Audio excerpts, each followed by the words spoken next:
সকলকে অনেক অনেক ভালোবাসা ও শুভকামনা জানিয়ে আরেকটি রান্নার ভিডিও শুরু করছি। আজ রান্না করব সরপুঁটি মাছের তেল ঝাল।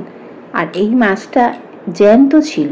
বাড়ির উপরে যে মাছেরা আসে আমার বাড়িতে মাছ দিতে, তার মধ্যে এই বয়স্ক ভদ্রলোকের কাছ থেকে আজকে নিয়ে নিয়েছি এই জ্যান্ত মাছটা।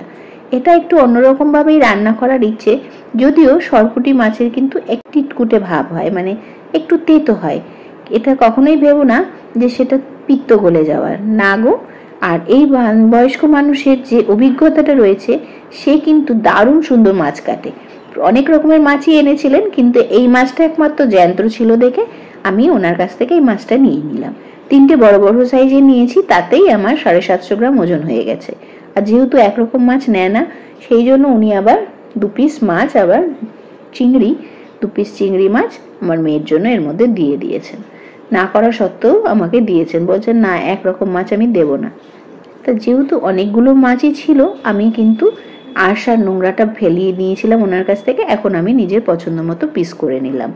এখন ধুয়ে কেটে বেছে ভালো করে রেখে দিয়েছিলাম জল ঝরানোর জন্য। জল ঝরে যাওয়ার পর এখন গায়ে একটু হলুদ আর লবণ মাখিয়ে নিয়েছি, দিয়ে একটুখানি রেখে দিলাম স্ট্যান্ডিং টাইমের জন্য। আর এদিকে আমি মশলাটাও করে নিচ্ছি। সাদা সর্ষে 2 চামচ, কালো সর্ষে 3 চামচ, তার সাথে 6খানা কাঁচা লঙ্কা আর অল্প একটুখানি লবণ, এই দিয়ে মিক্সিটা চালিয়ে নিলাম। আর তার সাথে সাথেই মাছটাকে ছেঁকেও নিলাম। ভুল বললাম, সর্ষেটাকে বাটা হয়ে যাওয়ার পর ছেঁকেও নিলাম, যাতে খোসাগুলো ফেলে দিতে পারি। আর এই দিকে বসিয়ে দিয়েছি দেখো মাছ ভাজা। 2 পিঠ ভালো করে ভেজে তুলছি মাছগুলো। একবারে হয়নি, 2বারে মাছ ভাজতে হয়েছে আমাকে, কারণ ফ্রাই প্যানটায় এতগুলো মাছ একবারে ভাজা সম্ভব হয় না, তাই 2বারে ভাজলাম। আর এই মাছটা এতটাই টেস্টি একটা মাছ, তবে নদীর এই মাছগুলো কোথায় যেন হারিয়েই যাচ্ছে। জ্যান্ত ছিল দেখে এই মাছের আলাদাই স্বাদ। তবে আমাদের এই শ্বশুরবাড়িতে এই রেসিপিটা সবথেকে সবাই বেশি পছন্দ করে, যেটা আমি এখন তোমাদের সাথে শেয়ার করছি। মাছ ভাজা হয়ে যাওয়ার পর কড়াইতে অল্প একটু সর্ষের তেল দিয়ে গরম করে তার মধ্যে দিয়ে দিলাম কালো জিরেই শুধু ফোড়ন। তারপরে ছেঁকে রাখা, বেটে রাখা এবং ছেঁকেও রাখা যে সর্ষে বাটাটা, সেটা দিয়ে দিলাম। সেটা ভালো করে টকবক করে ফুটে ওঠার পর ভেজে রাখা মাছগুলো এখন দিয়ে দিচ্ছি।